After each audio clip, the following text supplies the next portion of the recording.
you discovered something that is very disturbing, where teachers are having inappropriate relationships, sexual relationships with students. Literally almost a story a week, if not more, that's been coming out for quite some time now of teachers having these inappropriate relationships with students, or teachers found with, child porn on their school laptops.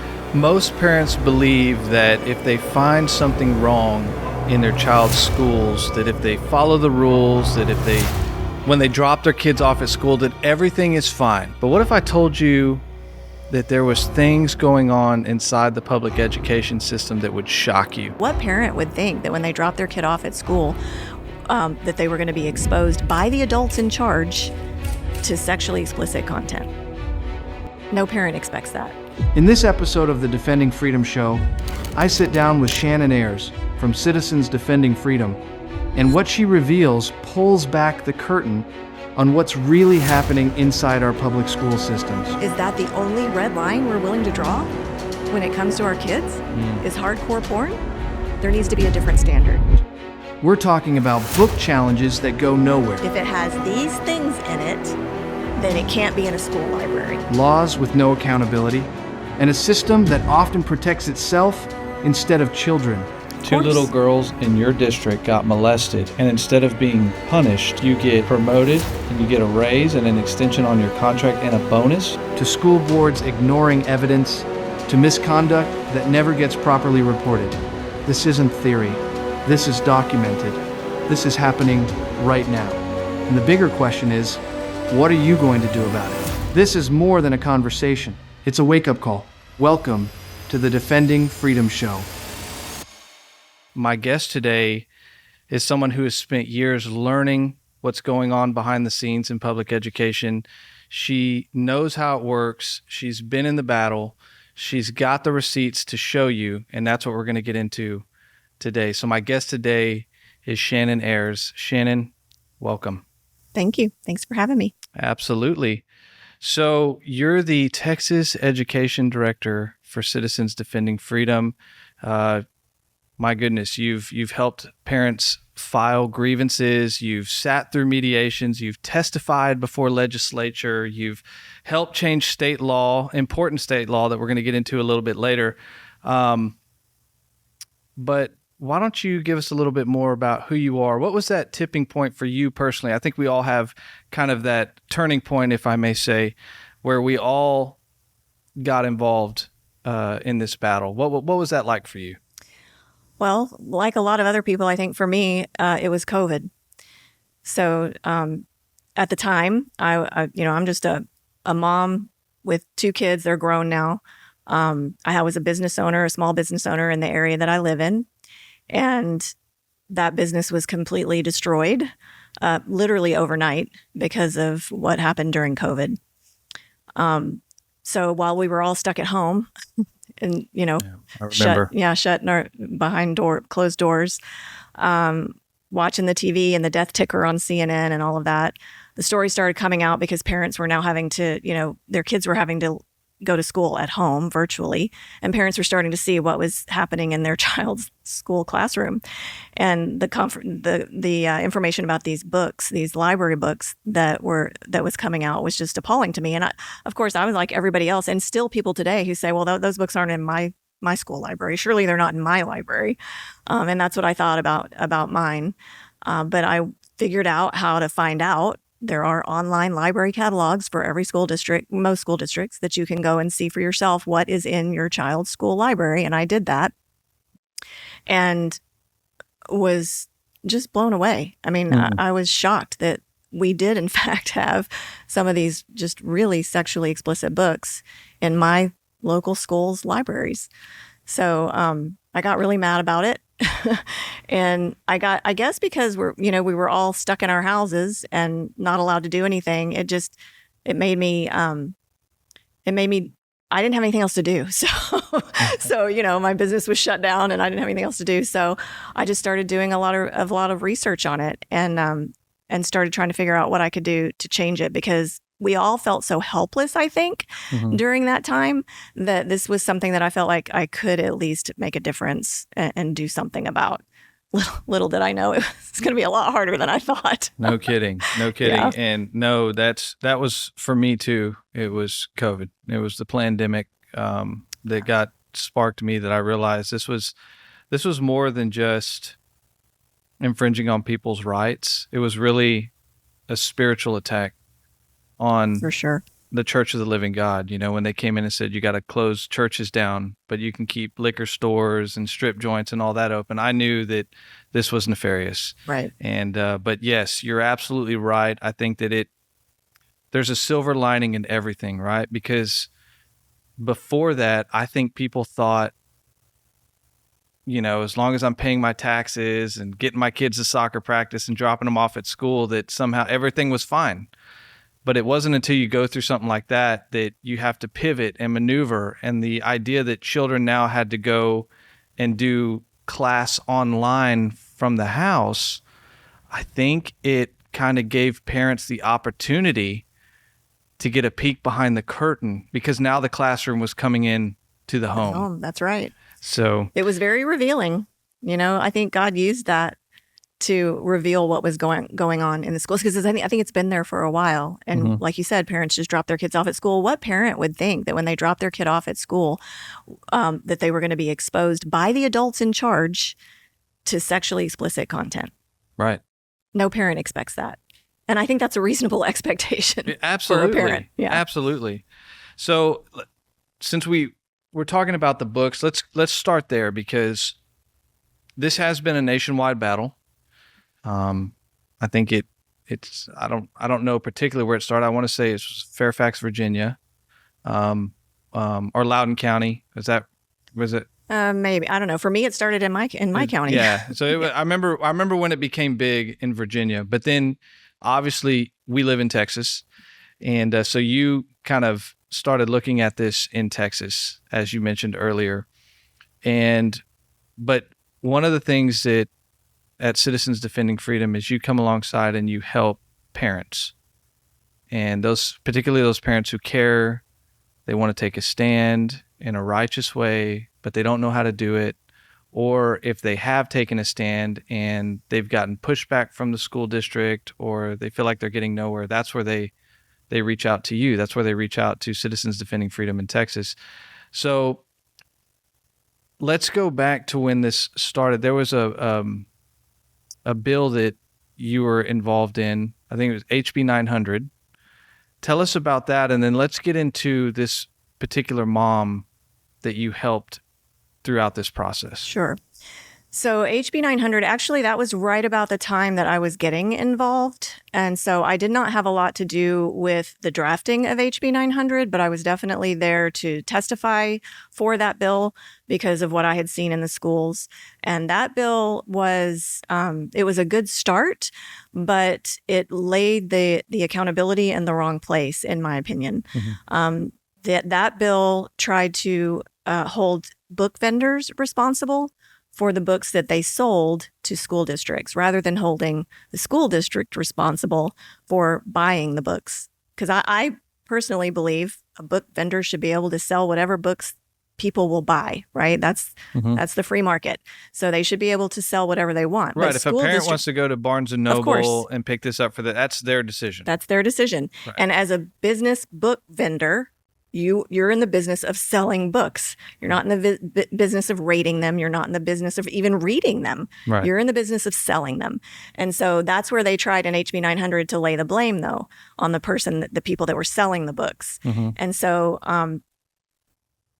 really, I mean, it passed, which I was actually surprised that it passed. I was glad, because what it did is prohibit book vendors from selling books that were rated by the vendor as sexually explicit. And then there was a definition in that bill for sexually explicit that was very specific. It was a good definition. The problem was, it got challenged immediately in the courts right after the law passed, and the Fifth Circuit ruled in favor of the book vendors. So that rating system, or that ability, that attempt to get book vendors to rate the books, failed. So that part of HB 900 is no longer valid or effective. That's been enjoined by the Fifth Circuit. So that just left the definition of sexually explicit, which was tied to the ratings, So it really kind of left that null and void as well. So all that was left of HB 900 was pervasively vulgar and educationally unsuitable, neither of which have been defined ever. So that left it up to the school districts individually to decide what's pervasive and what's educationally unsuitable. And most of these districts and librarians will tell you, at least in my experience, that these books do not have pervasive vulgarity because it's not on every single page. Or they'll say that it is educationally suitable because these kids need to know real world things that are happening, to children and even to adults that you find in these books, rape, incest, all of these, horrible things that are in these books that are graphically described in these books. Those books are, educationally suitable because those things are actually happening to children. And so they need to be able to see themselves in these books. So they are educationally suitable. So how do you argue? I mean, I can argue that all day long, but there's no legal definition to fall back on. So HB 900 passed. And immediately after that, go ahead. Why do you have to use, why can't you just call it pornography? Very good question. Pornography has a very high bar definition. In the law, the definition for pornography is really the definition of obscenity. In the law, the definition of obscenity requires, in order for a book to be deemed obscene, it has to meet the three-pronged Miller test. I won't go into all the prongs, but the last prong is the first and last prongs are problematic because the first prong requires that you read the book as a whole. So you can have a book about gardening and, it has 10 chapters. In the middle, the fifth chapter, there's a scene or a chapter about a man who brutally rapes a child in that garden. That book would not be considered obscene because as a whole, it's about gardening. Wow. So that's the first prong. It has to be throughout the whole book. And that is the pervasively vulgar language you use, right? That's obscene. That's obscene. The definition for obscene. If it's going to be deemed obscene, you have to throughout the entire book. It has to be throughout the entire book. The third prong is if the book has any kind of literary, scientific, I can't remember all the adjectives, has any kind of literary value at all, then it can't be considered obscene. We lose on that prong every time. Because what librarian is going to say that these books don't have literary value? They all have literary value. In fact, some of them have awards from, the American Library Association. So, and different, organizations that give awards to books. So if it's got awards, it must be great. It must have literary value. So we lose on the Miller test every time, which is why there was a need for a different standard, a different definition. Yes, no, we don't want obscene books in our schools either. But that's the definition of hardcore porn. So is that the only red line we're willing to draw when it comes to our kids? Is hardcore porn? There needs to be a different standard. Right. We always have protected our children as a society from that kind of content.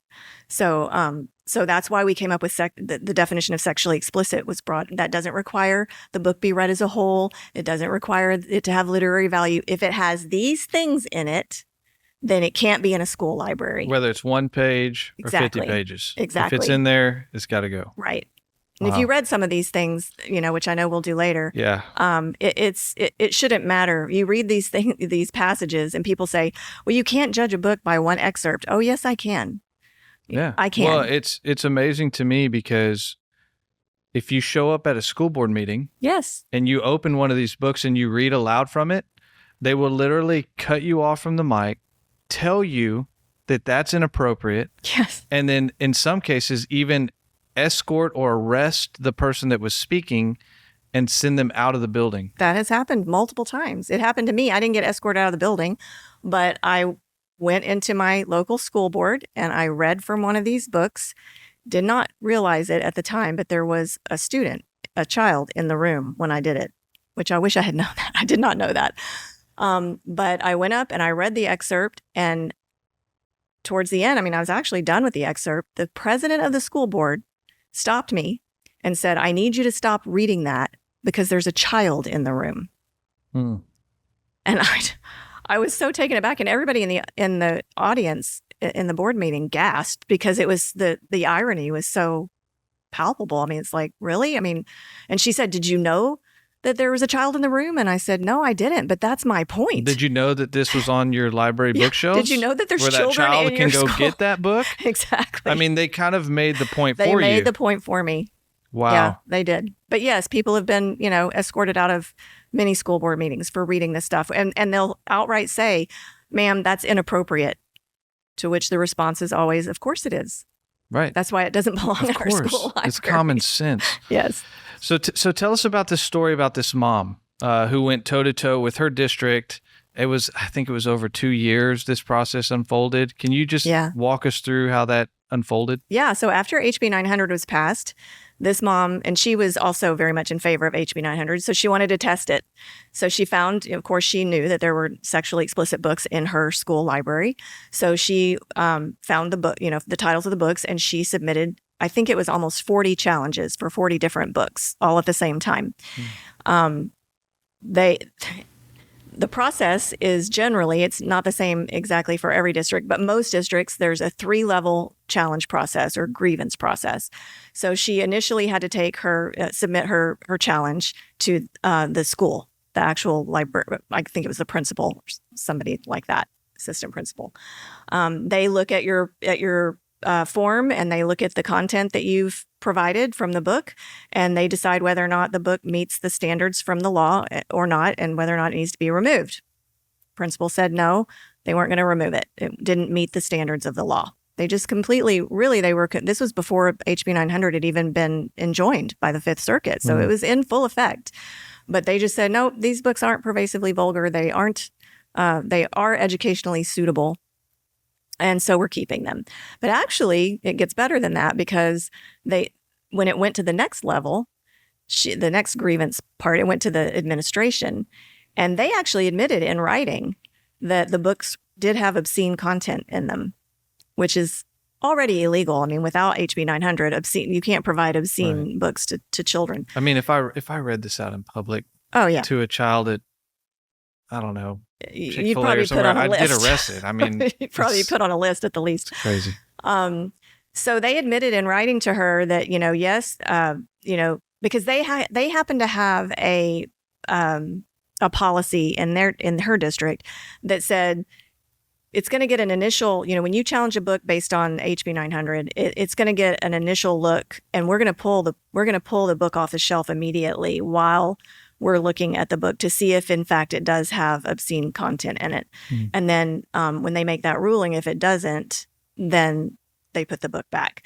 In this case, they said it does have obscene content, so we're going to remove it temporarily while we have a challenge committee or a reconsideration committee review the book as a whole.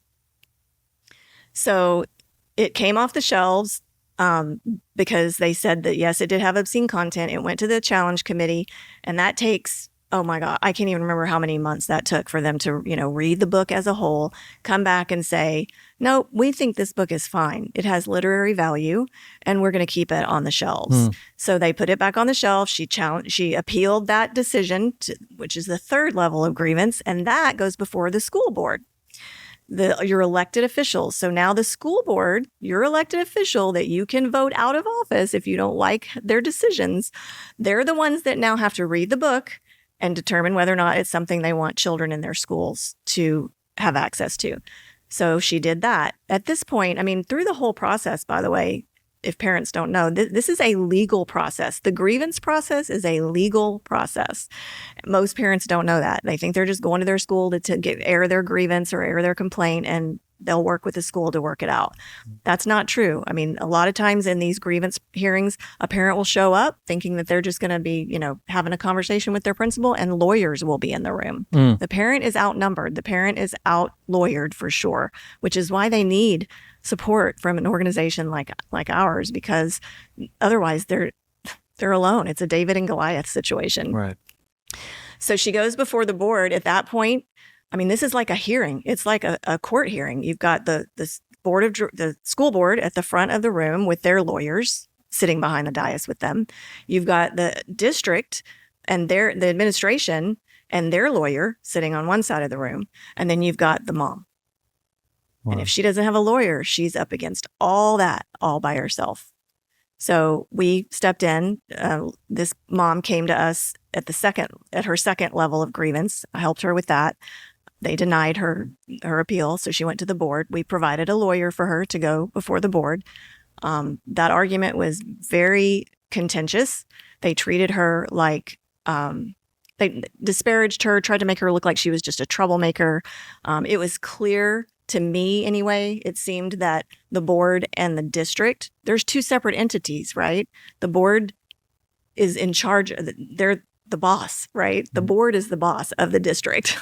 So they should not be colluding in one of these, in a situation like this. Right. That's why they have their own separate lawyers, because they're two different entities.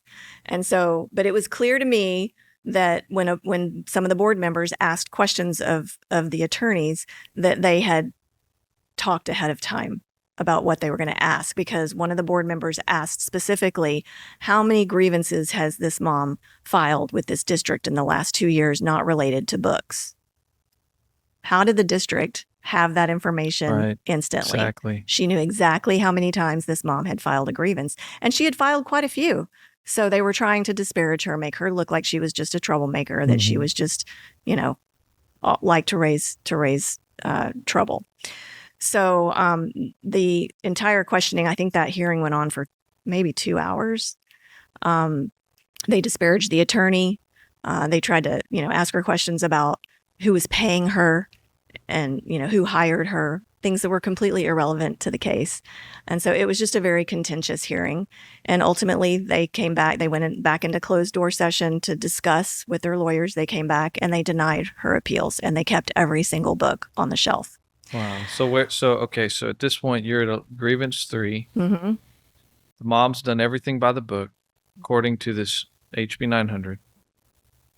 And every step of the way, she's been denied or disparaged or, come up against a wall, which is crazy because, we just have a sample here, but if she literally filed the proper paperwork about the books that are sitting on the table today, and a school board sat there and decided that they needed to stay in the library, that's crazy to me. So we're at level 3. Where does a parent go from here, according to HB 900? Well, it's not an HB 900, but you do have the ability to appeal any decision from a school board to the TEA. There's only a certain few things that the TEA has jurisdiction over, though. But if you're alleging that the school district is breaking Texas law, that is something the TEA has jurisdiction over. And so you have to, as a parent, you have to submit your complaint to the TEA, and they send it to an administrative law judge that works at the TEA, and they decide whether or not the TEA has jurisdiction. So we did that in her case, and they determined that TEA does have jurisdiction, which is very rare because they don't have jurisdiction over most things. And so that took us to the next stage, which was a hearing with the administrative law judge, and both attorneys from the district and it was the school board's attorney, I believe. And then our attorney had the hearing with the administrative law judge. He came back and recommended, and by the way, this process took, again, you said at the beginning, we're at year 2 at this point. Wow. This is taking a long time. Yeah. So he recommended to the commissioner that he remand the case back to the school board, because the school board really didn't do what they were supposed to do. They were supposed to read and vote on on each book that she had challenged. They didn't do that. They specifically said in their ruling, when they denied her, that they weren't ruling on the individual books. They were just ruling on whether or not the process had been followed, and their process. And they ruled that, yes, their process had been followed, so they were in the clear and they were denying her request. That's not what they were supposed to rule on. They were supposed to rule on whether or not the books should stay. Mm-hmm. And they didn't do that. So the TEA, the commissioner, remanded it back to the school board. So now she has to go before the school board for the second time to have them hear it again with the her. Same school board. The same school board. They'd already denied her. Yes. Because they didn't deny her based on the books. They denied her based on whether or not their process was followed. Wow. So she went back, and they denied her again. Of course they did. They did. Because she got to the highest stage, and then they just kicked her right back down. That's right. That's right. It sounds like that was just, but what came out of that situation? So I was going to say, here's the good news. Because we did that, and let me be clear, we knew pretty much the entire time with every step that we were going to lose. Mm-hmm. Just because of experience. We just knew that these school districts, for whatever reason, they are holding on to these books for dear life. So we knew we were going to lose, but we also knew that unless we could prove, unless we had the paper trail, unless we followed the process that is in place for a parent, we weren't going to get anywhere legislatively. So as we went through the process and we literally ended up with an entire report from the commissioner of the TEA saying why her appeals were denied and why the books were going to remain.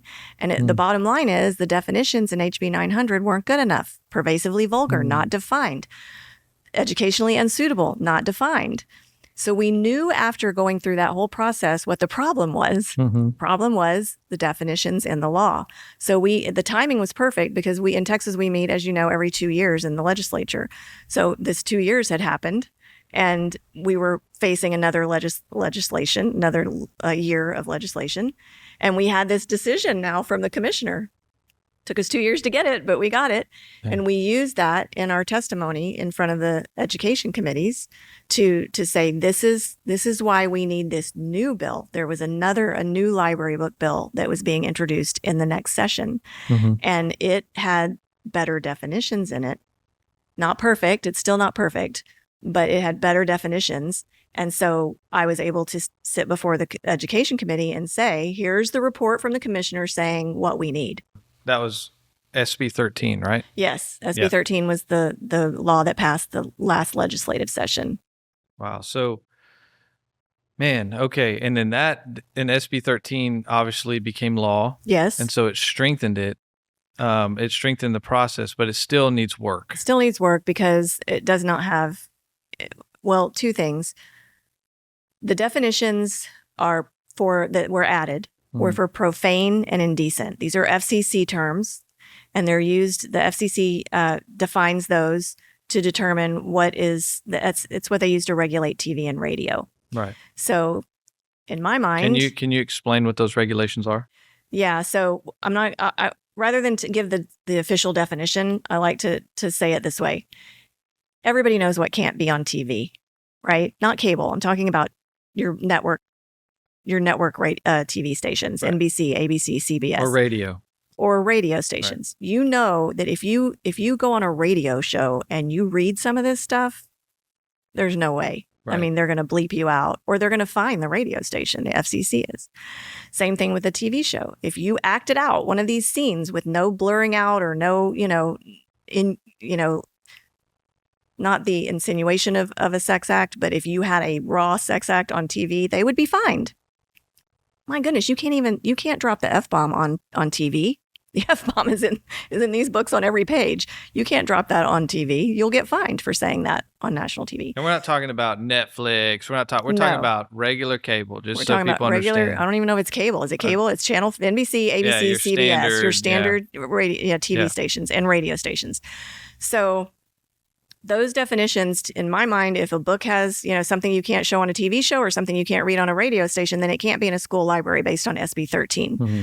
The real problem with SB 13 is that it has no accountability in it. All right. HB 900 did have some accountability, but it ended up getting enjoined by the Fifth Circuit. That portion of the law was enjoined.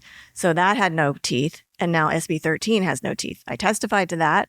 They were aware of that, but for whatever reason, there's not much of an appetite for holding anyone in education accountable.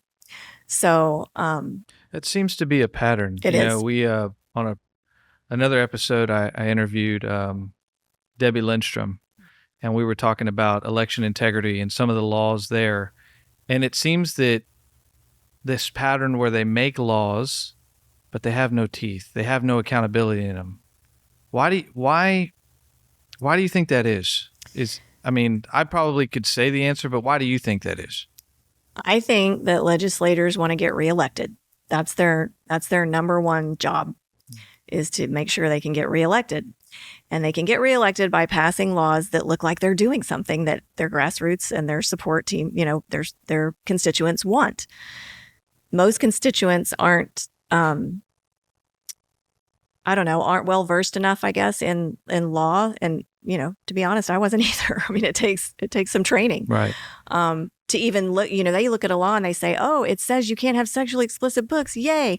And they don't realize there's nothing in there that says what happens if the school does have sexually explicit books. Right. People just don't think that far ahead because they assume it's a law. They can't have the books, so it's over. It's not. If there's nothing forcing them to follow the law, then it's probably not going to get followed. Right. No, 100%. But if they pass a law that says that, it really appeases their base. Yeah. Wow. Well, I want to shift gears because we're going to come back to this. Okay, we're in a little bit later. We're gonna go into the red zone. We're going to talk about these things. Okay. But I want to talk about. This whole thing is really about protecting children. This podcast and what's really going on. You discovered something that is very disturbing, just as equally as disturbing as the books in the libraries. And it's that there is a pattern across the state of Texas, and I would venture to say it's across the country, where teachers are having inappropriate relationships, sexual relationships with students, with minors. You want to talk about that? Yeah, I wouldn't say I discovered that. It's literally almost a story a week, if not more, that's been coming out for quite some time now, of teachers having these inappropriate relationships with students, or teachers found with, child porn on their school laptops, or, a number of different things. The thing that really kicked off the investigation that we ended up doing was a case out of Prosper, Texas. There were two little girls who were being molested on a school bus for about 10 months, and no one knew. When the school district did find out, they swept it under the rug. And there was just massive outrage over that, obviously. These two girls were like 7 and 5. 10 months it had been going on. And I'm not saying it was 10 months that they swept it under the rug, but when they found out about it, they tried to sweep it under the rug. And of course, it ended up coming out. And in Texas, it's a state jail felony not to report that. And the superintendent of that school district did not report that. They have to report it within 7 days. Is the superintendent the person responsible for the reporting, the initial reporting? If she's the one that knew about it, yes. Okay. Yes. So it's a state jail felony. She should be in jail, but she's not. And not only is she not in jail, but she ended up shortly thereafter getting an extension on her contract as superintendent and a raise and a bonus. So wow. Very little accountability. What are these superintendents getting paid? Oh, it's upward. It depends on the district, but anywhere from $200,000 to $500,000 a year. It's $500,000 a year. And part of your job is to report an incident where two little girls in your district got molested for 10 months. And instead of being punished or fired, you get promoted and you get a raise and an extension on your contract and a bonus? Yes, sir. That's what happened. We got problems. Yeah, we do. So that case made us start wondering, is this happening in other places? Or because we're hearing stories about all these things happening. Are these teachers actually being held accountable? Are these superintendents actually being held accountable?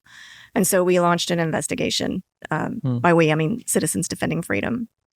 We ended up sending out public information requests to the TEA, asking for all, I think it was 92 school districts in Texas, asking them to send us any reporting that they had gotten from those 92 districts on misconduct, educator misconduct, which includes that sexual misconduct or the inappropriate relationship with a student or minor. Those are two different things.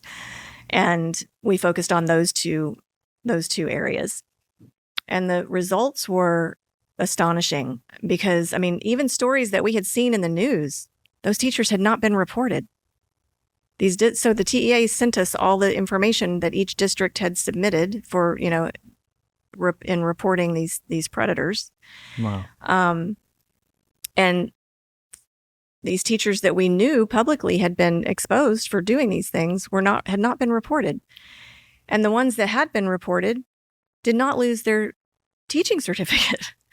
We found that, the law says that that your teaching certificate is permanently revoked if you are found to have committed those two things. As it should be. Yes. As it should be. And these teachers, some of them were allowed to just voluntarily give up their certificate, which then there's nothing on, the record going forward that it was taken from them, that they just voluntarily surrendered it.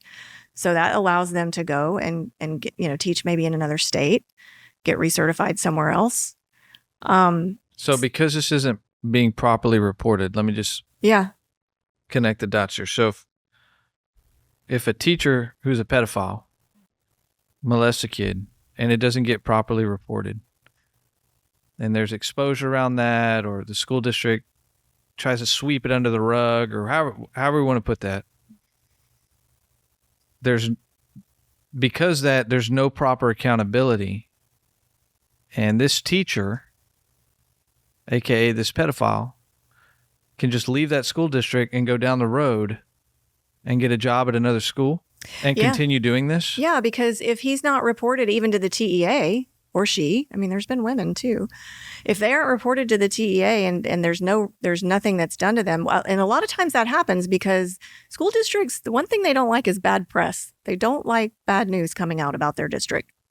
And so if something comes to their attention, their instinct is to just let the person resign quietly so that there's no story, right? Wow. Just they're going to protect their students. They're going to make sure their students are protected, but they let them resign. And I know of instances where this has happened, where I know of an instance where a teacher reported suspected inappropriate relationship with a student or minor from another teacher. Guess who was reprimanded? The teacher who reported it.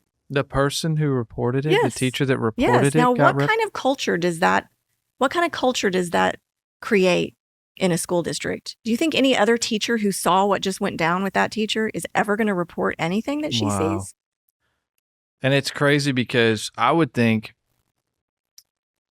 if my children were in school and a school district found this out and they publicly came out and said, this person no longer with the school district, we have let them go, we have turned them over to the authorities, I feel like they're trying to protect the reputation of the school district. I feel like if you did the right thing and came out publicly, that would actually make parents want it.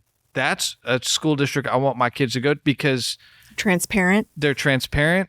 They take these things seriously. They don't try to sweep stuff under the rug, and they're out to protect my kids. Right. I think the opposite if you're trying to sweep stuff under the rug to protect the reputation of your district. Yes. And I'll go a step further. You talked about law enforcement. Some of these school districts have their own in-house police departments. So guess who the chief of police of an ISD police department reports to? The superintendent. There you go. It's a closed loop. Yes. System. It's a closed system designed to protect itself. Wow. That chief of police is not going to hold a superintendent or even a teacher because they're on campus all the time. These on-campus police departments, they're on campus. They're building relationships with teachers and the superintendent and the administration and even the students. Wow. Because they're there all the time. So it's a little closed, we'll just take care of everything in-house and don't you worry your little heads about it. Jeez. Yeah. Well, this misconduct report that CDF worked on and put together. What came of that? Did that create momentum for real change? Did it have any impact? I think it did. So we used that, and other organizations, were on board as well, because this is, again, a new story every week coming out about an inappropriate relationship or sexual misconduct. And so it really, this last session in Texas we created quite the buzz. And so, yes, we did end up getting legislation passed last session. It was House Bill 4623, authored by Mitch Little. He was actually a freshman House representative, so it was pretty impressive. But surprisingly, you could not hold a school district accountable for a teacher sexually molesting a student or having a sexual relationship with a student. And so now, you couldn't sue the school district. You could, as a parent, you couldn't sue the teacher. And so now, thanks to, the light that we've shown on it, that a lot of people have shown on it, and a freshman House representative that's willing to tackle it, now we do have parents do have the ability to sue a school district or a teacher for either participating in the sexual assault of a child or covering it up. So school districts, for the most part, have sovereign immunity. It is very difficult. Wow. There are very few things you can sue a school district for. They're like little kingdoms.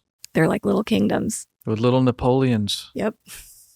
Wow. And now because of, the exposure of all of this and just the epidemic, I mean, it's just really unbelievable how much of it there is. And sadly, right after 4623 was passed, we had a situation in Salina ISD with a coach who was sexually, harassing and molesting students on his team, and 4623 went into had already gone into effect, and so thankfully those parents are able now to sue that district and to sue that coach. Wow. But they would not have been able to do that before 4623. So I think our misconduct report definitely helped shine light on that situation. That's awesome. Well, yeah. Like if you just look at what's happening in this, it really is. It's deeper than school policies. It's deeper. It really is. And I always go back to this on the show, is that we're fighting a spiritual battle. We're at spiritual war. Yep. That what's happening to these children, what's happening in our public education and college campuses, you name it. I mean, we are at war, and it's a spiritual battle, right? Yes. And so why is this a faith issue to you? Because how should Christians be thinking differently about what's happening in the education space right now? Well, first of all, I think there's a lot of people who maybe don't have kids in the district that think, I don't have kids, I don't have a dog in this hunt. Mm-hmm. I don't need to go to bat for this or go to battle for this. And I think Christians need to rethink that.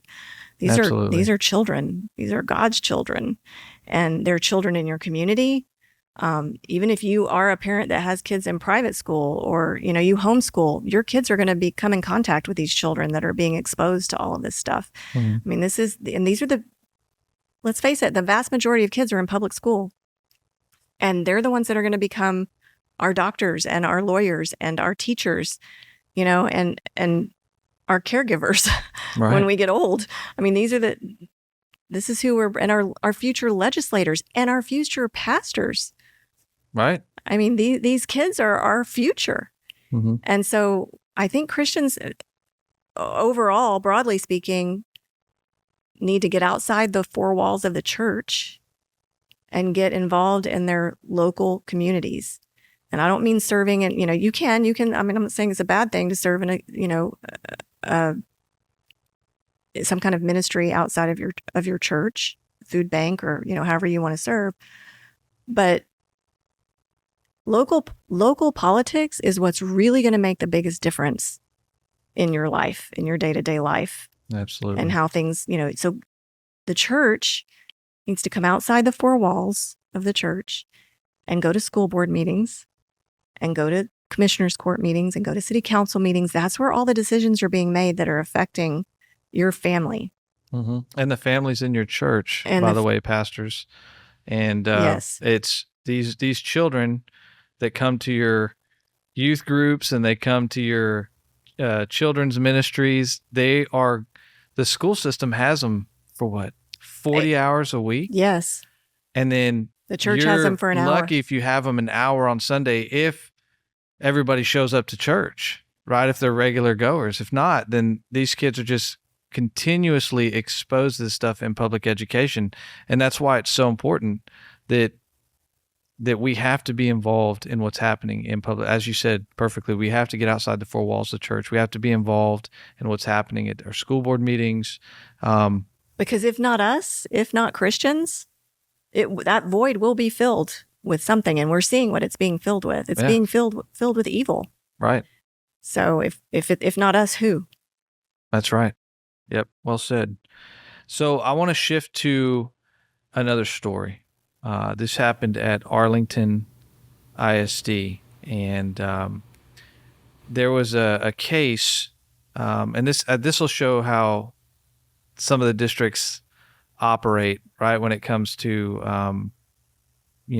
First Amendment rights and things of that nature. So there was a gentleman who he just wanted some answers to some questions that he was asking about his school district at a school board meeting.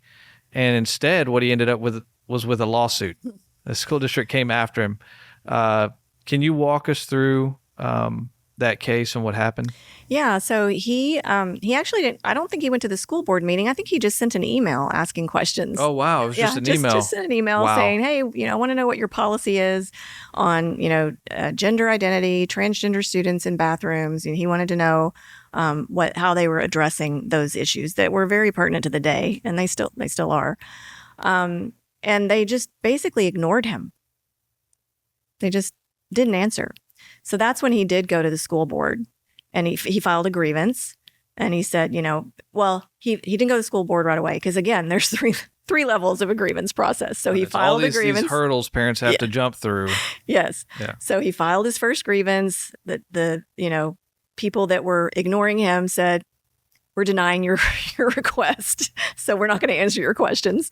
So he filed an appeal. That went to the administration. They denied his request. And then they basically just said after his second level of grievance, you don't get to appeal to the school board. You don't get to appeal. It's like, no, the law's pretty clear. You have the right to appeal any grievance you want to your elected officials, and your school board is your elected officials. So he did have the right to submit this grievance in front of his school board, and they denied him that right. And so that's where CDF stepped in and filed a lawsuit because he was being denied his basic rights of being able to, to file a grievance with his government. I mean, your school board is a government official that you elected, and you have every right to air your grievances with them publicly. And he was denied that. So that's why we stepped in. To me, the big part of this story is it highlights so well the lengths that a school district will go to fight a parent who is just asking questions. They just want to know. He just wanted to know what their policies were, and I don't even know how much money. And I bet if I tried to find out through a public information request, they would not give it to me somehow. Right. But I would bet I don't even know how much money they spent fighting this parent. It went all the way to a federal lawsuit. They switched it to a federal court. And how much money? How much taxpayer money? Right. That's the thing we need to understand. That's right. Parents is they are using your taxpayer dollars to weaponize the system against you. This is what we're talking about here. It is a whole system. You come up against just kind of I would even call it a cabal of people, and it's real simple. If there's nothing to hide, why not just give it to this man, this gentleman, this citizen? But they didn't do it, and instead they spent, I'm just going to take a stab, hundreds of thousands of your hard-earned taxpayer dollars to weaponize a system against this individual. That's what we're looking at here. That's what we're up against. That's right.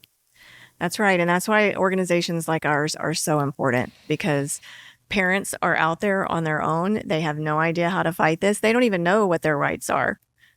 So how many parents would know that you have the absolute right to file a grievance before your school board? There is an appeal process. You are allowed to do that. And if you don't know that and you're denied that right, then you just walk away and you're like, well, I guess I lose. Wow. It's three words you said there that just caught me. Denied that right. Yes. You're denied rights. Parents are denied their rights quite often, I'm finding. Wow. Yeah. Wow. So what ultimately happened in this particular case? You mind walking us to where it went? It went before. Well, the school district filed motion after motion after motion. They dragging it out, buried our legal team, in motions, and ultimately it went to I believe it. I'm not a lawyer. I think it was a federal judge who issued a summary judgment in favor of the district. Yeah. And so where does the fight go from here on that? Well, the only real avenue we have left is a legislative fix. Right. So, and now we have, that's the importance of going through the process. If you don't go through the process, you don't have the goods that you need to go to the legislature and say, we need a fix. Right. The same thing with HB 900. Correct. Took that parent through that whole process, realized it was kind of a closed loop, even broken system. And now you could go back and strengthen that. So now you've got a case here. There's a pattern where you walk a citizen through this. That's right. And then you know that how the system works. So now you can take that to the legislature and change that at a state level and get laws on the books so that this doesn't happen again. Right. To any parent. Right. Yeah, you can't walk into a legislator's office and say, I need you to, we have a problem here. He or she is not going to necessarily believe you. They're going to say, show me the proof. Show me what's happening. So it's important. I think the overall message that I'd like to leave your audience with is don't give up. Yeah. Don't give up your fight, because even if you're losing, like we have all along the way, we end up with the goods that we need, like I said, to get a legislative fix. Right. So don't give up. Don't get discouraged. Amen. And by the way, you've had some pretty incredible victories along the way. There's story after story of just when you step in, and I always say suit up and show up, right? And parents show up in numbers, and you do it righteously. You don't do it like the radical progressives or anything like that. You show up and you do it God's way, and you hold people accountable. Then results happen. And I think that a lot of school districts today, they're not used to Christians showing up and holding them accountable. They're used to the other side. Right. But they're not used to this. So, but when you do show up and you do it the right way, it has an impact. Yeah. They're actually, you mentioned the other side shows up. Unfortunately, they're more scared of the other side than they are of us. And so that's a lesson to be learned. Yes, we want to do it righteously and we want to do it, the right way, but we also need to be firm. Right. And we also need to be steadfast and not give up. They don't. They do not give up. Well, who did you just describe that showed up, was firm, steadfast, stood his ground, Jesus, but did it with love? Jesus. It was Jesus. Of course. Never back down. That's right. He is our model. You stand for righteousness. Exactly. Mm-hmm. Right. And the beautiful thing is we have the Holy Spirit in us. So when we show up and we show up in numbers, the presence of God comes with us. That's right.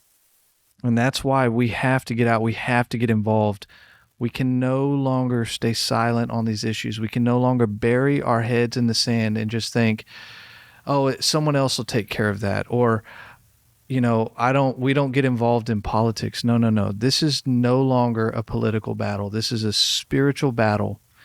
And we as Christians as believers and followers of Jesus Christ, we have to get involved. We have to take a stand if we're going to preserve liberty for the next generation, for our kids and for their kids and our great-grandkids. We have to get involved, and the time to act is now. Not 5 years from now, not next week, now. We have to get involved now. And so, man, you've been through a lot, and you've learned a lot in these past 4 years, 4 to 5 years that you've been involved in this. What is it? What keeps you going?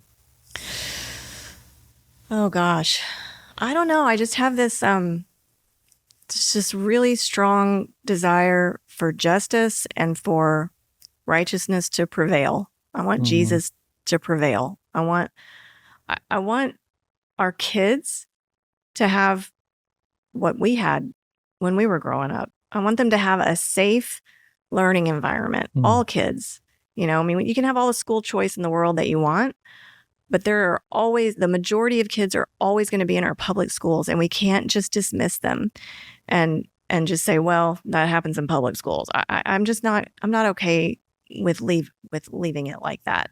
Right. So I don't know. I guess it's just that kids are the most vulnerable among us, and they're being targeted. And I just can't stand for that.